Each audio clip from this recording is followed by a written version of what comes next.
Good morning, everyone. Welcome to a fresh episode of the energy of houses and properties. And let me see if Aisha is already there, and let me invite her.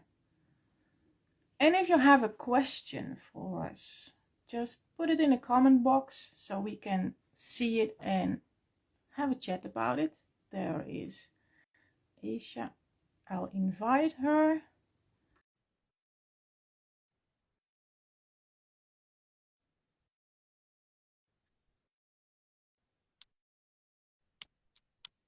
It takes a while. I don't know why. Check. Hello? There you are. Good morning. Hi. I think it's a Hi.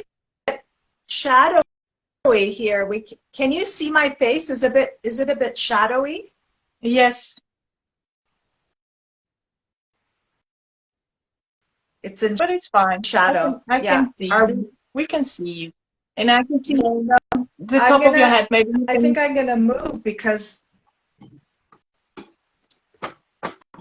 there, that's better, That's I think. better. Yeah. I had to change my position because my phone was not charged and I didn't have an extension cord. So now I'm close to the wall plug. Yeah. This All looks right. Hi, fine. Nikki. This Nice to looks see fine. you. Nice to see you again. Okay, great. For the people who are watching and do not know who Aisha is, she is an architect, a geomancer, and an alchemical healer, and she helps mostly female architects to incorporate the energies of the environment in the designs of, well, for their clients. Do I tell that correctly, Aisha? Yes, yes, Yeah. absolutely. I do support women architects and designers to cooperate with the energies of the land, as well as the energies of their clients to birth blueprints that are aligned with the spirit of place and aligned with their clients' higher purpose. Yeah. Yeah. I love what you do. And well, I haven't received a direct question, but your friends from Geophilia sent out a newsletter yesterday, and the title was a very great topic, I think. And the question was, can a location affect your health? So, what do you think? That's a really good question, Nikki. Really good question. Yes, absolutely.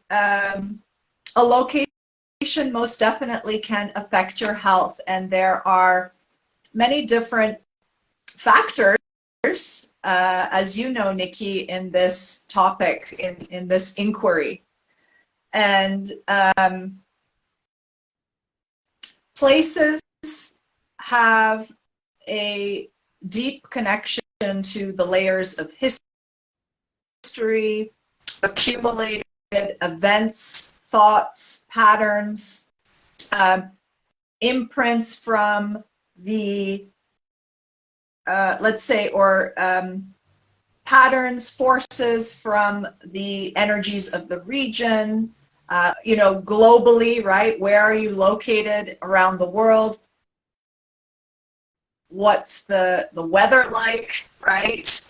The sea, are you on a mountain? Are you in a courtyard? Are you in an apartment on a busy street in a downtown area? So we've got a whole range of properties, locations, whether you're renting or whether you own a property or squatting on a property, or you know you've been gifted land to be on, or whether you're even traveling in a caravan, right? So there's a whole multitude of environments that people live in, right?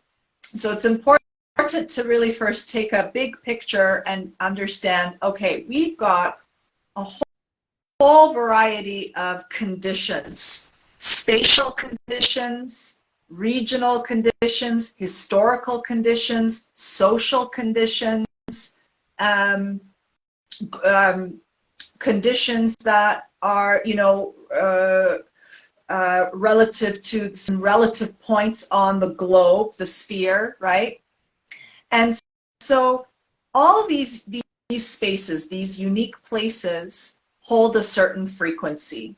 And we, in your teachings as well, Nicky, we attract a property for a reason, right?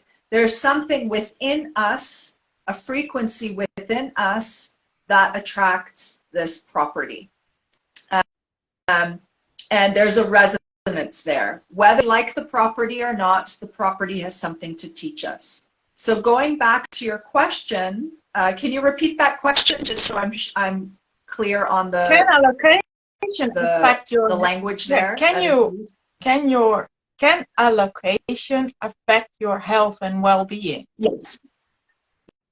Yeah. Okay. So going back to that question, to answer that, yes.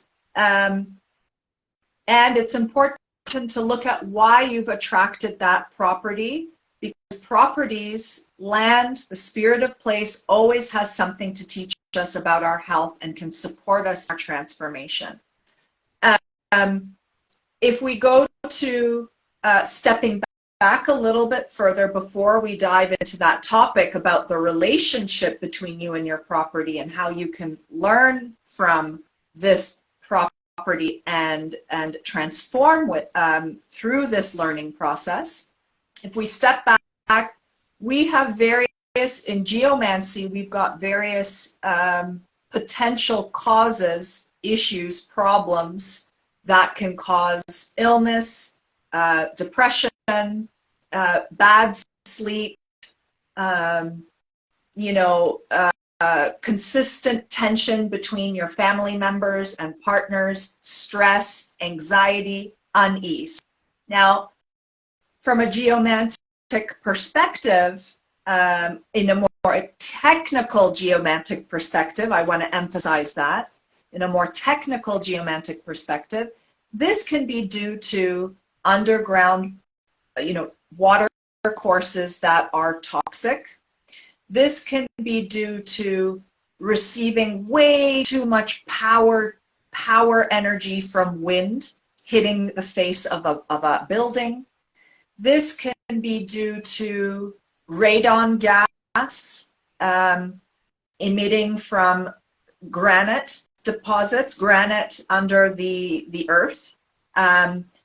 This can be due to Schumann energies, which I have to admit I'm not an expert in the Schumann resonance and the Schumann energies, but you can encounter energy points, intersections of energy lines that are either too intense for our system, right, and can actually only be taken at various doses. Vortexes, energetic vortexes on the land are examples of this. They open us up to greater energies, multidimensional realities, and help us to connect with spirit if the body is ready for it, if your temple is ready to channel or receive or connect with these energies. So you can encounter vortexes. You can encounter energy lines that are intersecting at certain angles within the earth that produce intense energies. You can run into areas on a property that are very yin. And what does that mean? Very feminine, very receptive and absorptive in nature. And what does that do? That can deplete the body and cause us to feel very drained all the time. Not great to be sleeping in areas like this. But these areas can be very beneficial for nature spirits or for certain certain animals, insects, birds. So yes, absolutely, land can cause challenges in your healing, and it's important to identify what those are. And going back into the deeper aspect of this is that we are not separate from the land. Our body is the land. We are a map that reflects the land of Gaia, the body of Gaia, and vice versa. And so when we really go into this deeper level of awareness that, oh, okay, what's going on with my shoulder here? I'm constantly tense. I'm grinding my teeth. Not to say that every single health issue is going to be identified and found in or mirrored in your land, but there's an opportunity. I'm kind of moving now fast into the solution. I'm getting a lot of information here at once. I realize that. But there's a possibility of reconfiguring the energetics of your property, no matter where you're located, to support your own healing. Yes. Does that answer your question? Well, it's a very rich answer, and you can go all kinds of ways with this answer. Yeah. And I always like to start with just with the basics. You have to research for yourself what kind of personality you have. Would you like to be in a city or outside of the city? Would you like to be in an apartment or in a freestanding house? And also there is these practical issues at hand. How much can you afford? And how are you able to, if you are in an apartment, to create the energy of being outside of the city? Or what is your life like? Do you live in the city, but are you always working outside the city? All these factors, check those first before you start going into the nitty-gritty of energy mechanics. First, the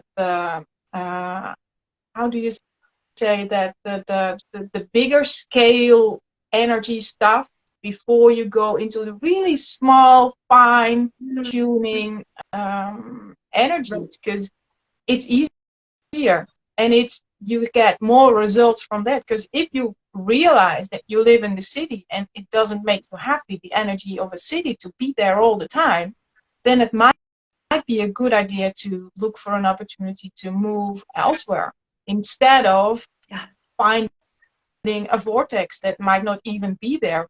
But if you expect a vortex to be in your house, you create one because you expect one. So start with the basics. What kind of person are you? Where are you living? Are you happy with that kind of vibe? And then go into the details and research of nature spirits and all that things. And I was just wondering if you are helping people with remodeling something within their home. How do you incorporate all this kind of information? How do you choose what to focus on the design of the redesign of a given property? How would you work with that? Do you tell people about that, or how do you do that? Great question, Nicky. I would love to answer this. So I am open before I do go into a partnership with my clients. I do communicate with them that I work with earth energies. I take a spiritual approach, and I make sure that they consent and that they agree with working in this way. Because the way that I work is very different than a typical architect, in that it's a co-creative process between myself and the client. Now, a typical architect will always say, well, I want to make my client happy, and we're working with my client, and I'm just going to do what they say, or vice versa, or the other side where the architect just wants to, create his or her own fantasies without any real understanding of the energetics of place and the energetics of the client. So I first make sure that they consent to this process. No one's forced to work with energy or spirit. I don't ever claim that the way I do something is the be all end all, right way. So I want to make sure that that my clients are first secure in that process, feeling good about it. And so what I do is I guide my clients first to take a journey into their inner world, to discover their soul's purpose, to awaken their soul's purpose. I'm a certified alchemical energy healer. This is a modality that is based in the ancient Egyptian mysteries, and I'm trained to work with the nature spirits, which actually are the Neteru energies, Neteru. And these are, symbolized by the gods and goddesses of ancient Egypt, but really they are aspects of the one. They are aspects of consciousness, and we can name them so many different names, and it's not important. What's important is how my clients experience these energies and experience this exploration of discovering their soul's purpose. Why do I do this? A lot of clients, I'm setting the stage here to answer your question more specifically, but this is a really important foundation in my design process. Why do I do this? It's really important to do this because no matter how conscious my clients are, okay, a lot of people will bring a whole slew of images of projects that they think they want to happen. Whether it's an interior design project, whether it's a house addition, whether it's a new build, whether it's a garden design. I'm not a landscape architect, but I also do enjoy designing gardens as part of the whole picture. Because the garden, outside, inside, need to also support each other energetically. So often you'll get lots of images from Pinterest. They'll say, we've already decided it's going to be a 3-bedroom, master bath. It's got to be this size. It's got to be this. So there's a lot of preconceived or, pre-decided on fixed ideas. Naturally, right? This is what we all think needs to be done to build a house, right?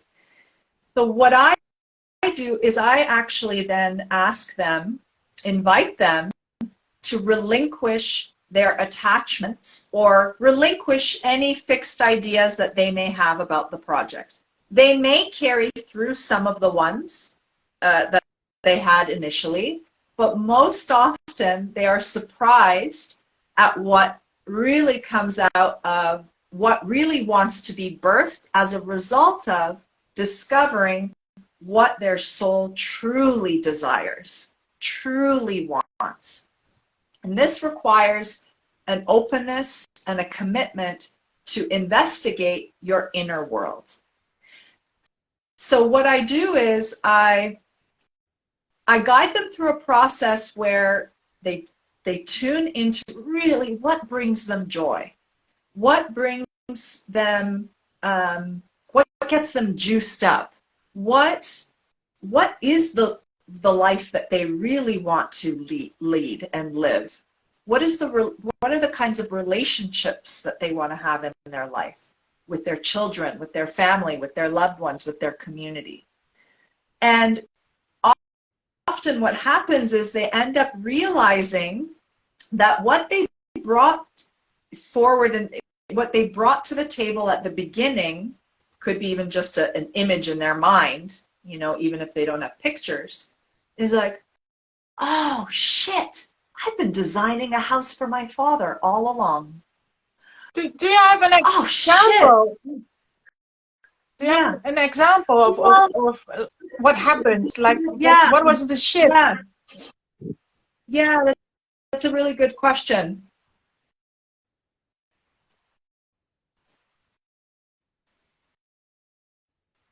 Well, there was a project that I worked on. It was a very powerful property, very powerful property. It had vortex, and it had some dark sides to it too. Very intense energy, and the property was really asking both of them to step up in their power. And you know, so in some situations, one of the, I worked with a couple. There was one person that wasn't as ready as the other, right, to really step up into their power. Why am I bringing this part up? I want to talk about more the example that you've asked me to share. Okay, so they came to me with a project that was designed in co-creation. No, not it just designed with a more conventional architectural designer. And this project was really huge, really huge, and clearly very out of balance. This is a house project, clearly very out of balance with the kind of community, the kind of lifestyle that they wanted to birth on this property. And it was so clear that that project was, I mean, the builder, the designer, the architectural designer, I don't think he even went to the land to draw those floor plans up. Maybe once, but it was clear that it was just like, okay, take a couple pictures, you know, the land. So I was shown this drawing. Usually I ask not to show me any drawings. Don't send me any pictures. Don't send me any drawings. But at the same time, I don't want to block that kind of sharing off from my clients. So I do accommodate a certain flow of conversation, right? It's important then for me to see actually what was created there, right? Before designing something that is really suited to their energetics. It was so far away, location-wise, from also the central opening area. It's kind of a very forested area. It was so far away from this kind of very soft, welcoming area that was clearly the center of where they wanted to build this community, okay? And so that's also an indication, like, that was off. So, but you asked me, where did it click for them? When did that shift happen for them? When did they realize? Well, it's when the nature spirit started coming in. We connected with Eagle. They connected.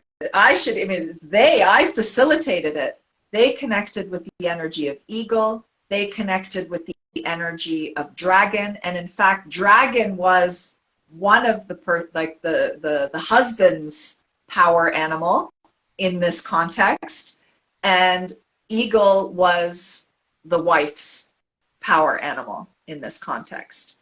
And there were some pretty big aha moments as a result of receiving guidance from these power animals. I take people through these inner journeys, and then the next day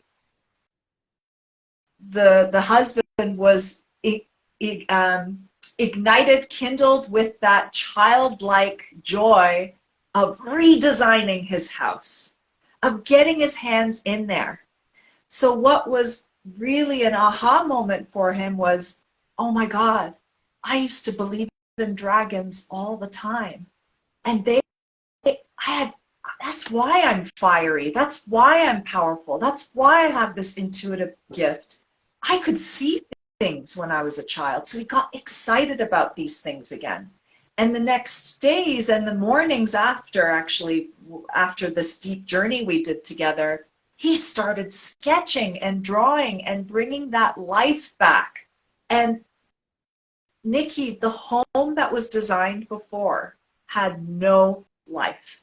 It was a really harsh building that really did not, when you look at their faces, when you look at the faces of your clients, it did not express the sculpture, the energy, the pattern, the joy, that you know, the flavor of those people. So, and then with the eagle power animal, she realized, okay, I've got this huge doorway that's presented to me. It's really big, and the only way I'm going to be able to walk through this doorway is if I grow too. If I grow to the shape and size of that threshold and hold the power of what we really want. These people are visionaries. And I tell you, the whole process wasn't all rainbows and butterflies. There were some challenging stages in this project. They're here to like birth a new community, divorced from, you know, the government, and I'm not suggesting that all my clients work in that way, but they're like alternative, like really wanting to like build a new way of living and co-creating with other people, right? You know, build more of a sustainable off-grid life, right, on this property. So they're faced with a lot of challenges. This property is not an easy one, I tell you. Really was like angry at the beginning, really challenging us. We were spooked.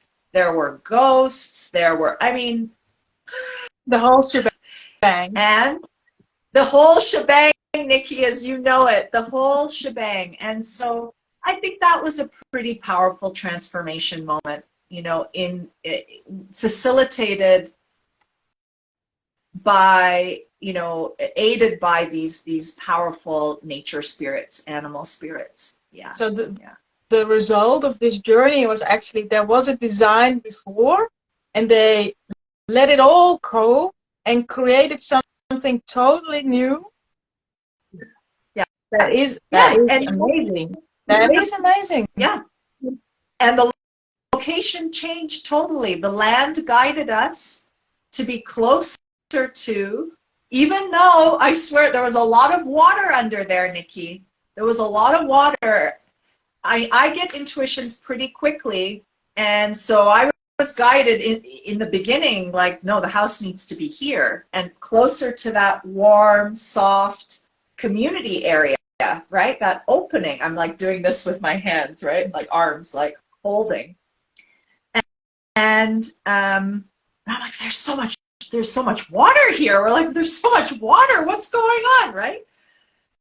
But we were guided in direction, and so they're now continuing to develop their project. I mean, they've run into some challenges with permits and timing and phasing, but you know, in the end, they rejigged that design, that original design, and they're going on a path that is more suited to their own journey, and that's the whole point. And probably also with the old design, they got stuck somewhere because it didn't work.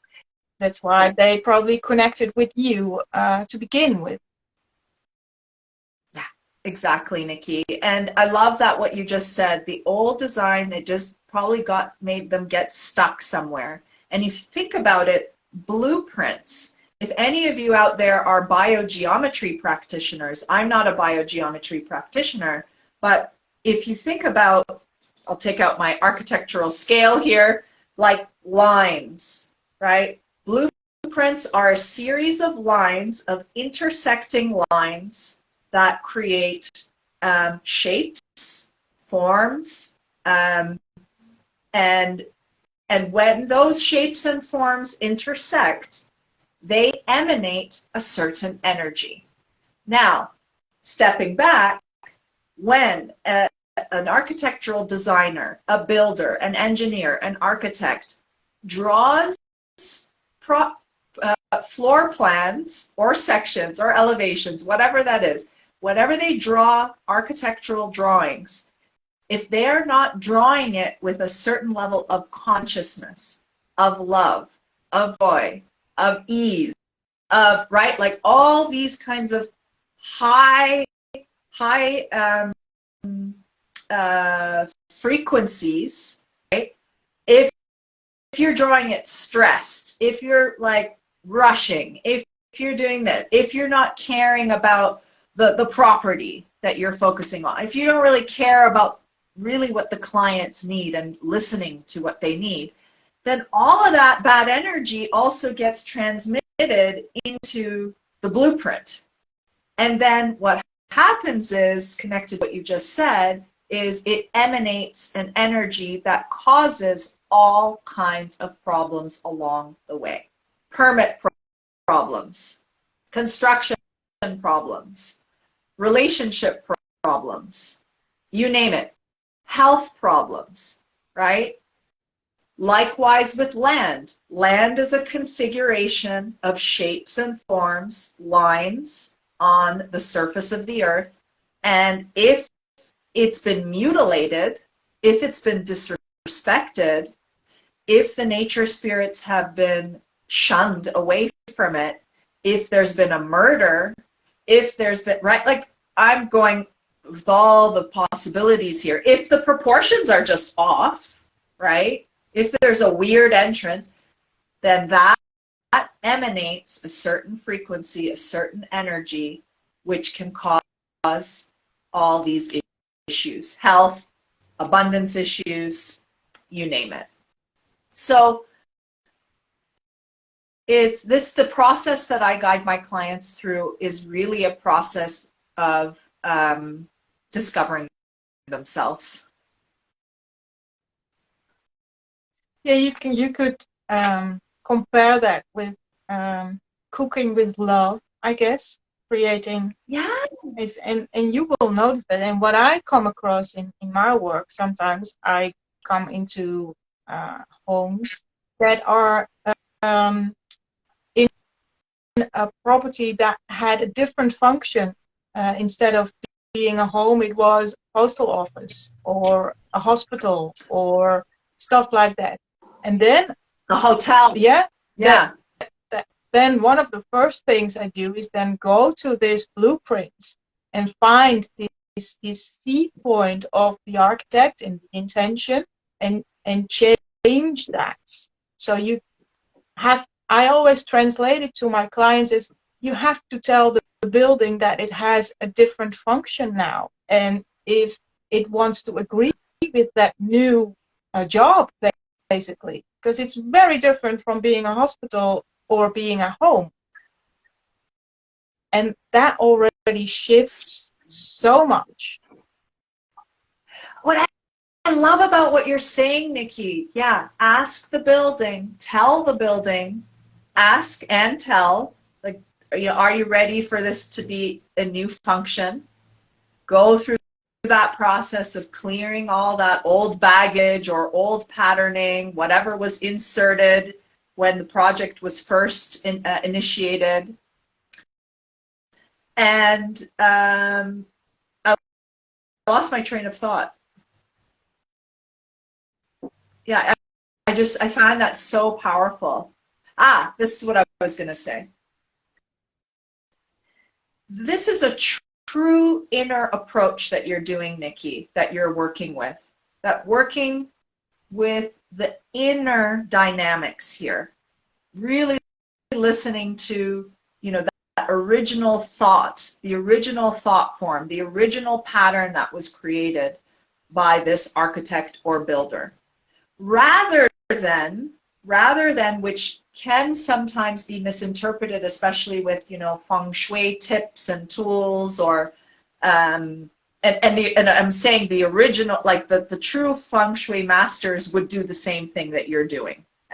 I mean, I'm not a feng shui master, but or practitioner of any kind, but we can from all that we're seeing in social media, we're getting a lot of tips and tools about, okay, rotate your bed this way, make sure that you're facing this direction. This is the rule for this space. This is the rule for that space. This is the rule for that. There are actually no rules quoted by our colleague Amanda Gates, who was in the Sacred Blueprint interview series I just led. She's amazing. She's a feng shui practitioner, and she's like, there are no rules. Love her. Instead of you, let's say, seeing the building and trying to make it prettier energetically by adding things, changing things, which you will do, but what you're doing is first going to the source of that energetic pattern, looking into the history, asking your clients questions. Why did you attract this property? Right? Going really into the deeper aspects. So I just want to acknowledge that. Yeah.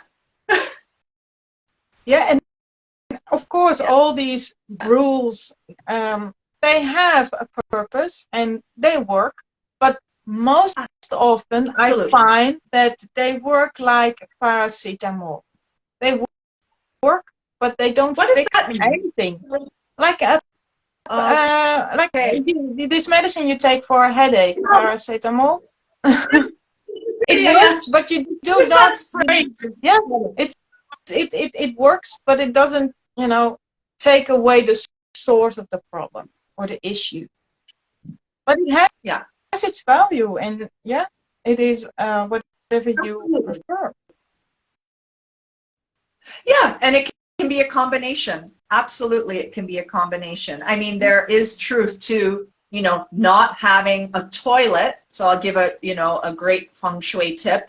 Not having the door of your toilet right in front of where you enter your space. Well, it's just about every house in the Netherlands.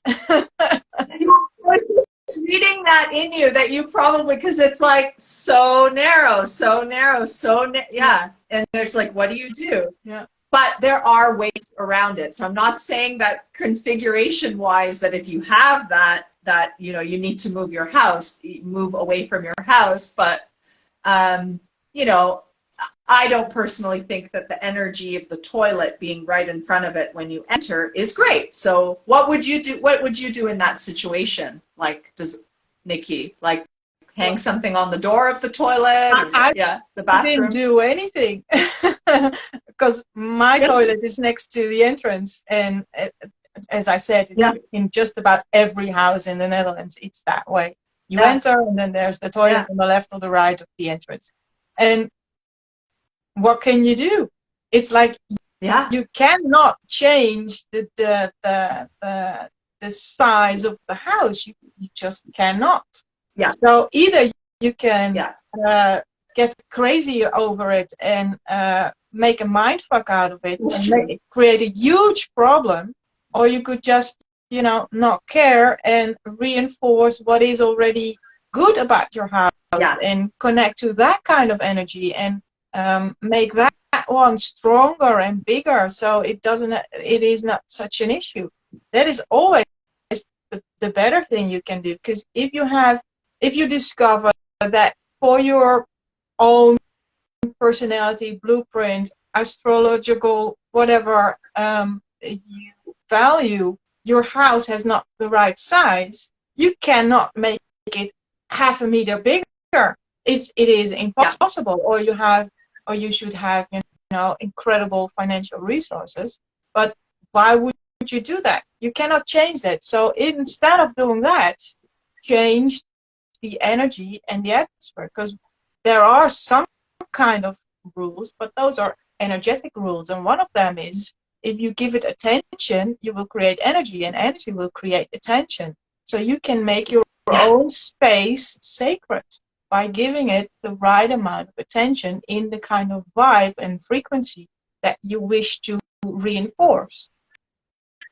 So you can either, make your walls 10 centimeters bigger, which is a nightmare, I can imagine. The easier way is just, work with the energy and work with the place and the spirit of place and the energies of all the materials that are in your home. Love it. Yeah, absolutely. So great. Such a good example of, okay, well, what happens when you have a certain typology of housing? I mean, Netherlands is an incredible example for a certain very specific kind of typology. We had a housing typologies interview or episode once. I really liked that one. Some of you should tune in to some of our earlier episodes by checking our YouTube channels and also checking out some of the older recordings in our Instagram profile, because we've had some pretty good conversations. But yeah, I'm just visualizing the very narrow, tall, like corridors are so in the Netherlands. The amount of space that is accepted to in terms of building regulations, much more narrow, more minimal. And I think, yeah, what you're saying ultimately is really the kind of teaching that we need for